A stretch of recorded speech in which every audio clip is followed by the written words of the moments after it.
I just did a simple 4-channel install. I got work car, cleaned up all the wire in front of the hood, placed the A&L fuse holder, it was all corroded, placed this wire going to the battery, that was corroded also. That wire was still good going to the amp. Got a Kenwood deck,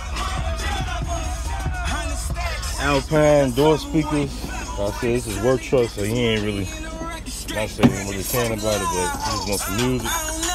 Then you got a Precision Power 4-channel. You can see I got it all in there. And everything zip tied and tucked. But damn good. Clean the inside, clean the interior. So you're gonna be real happy. Got some damn music.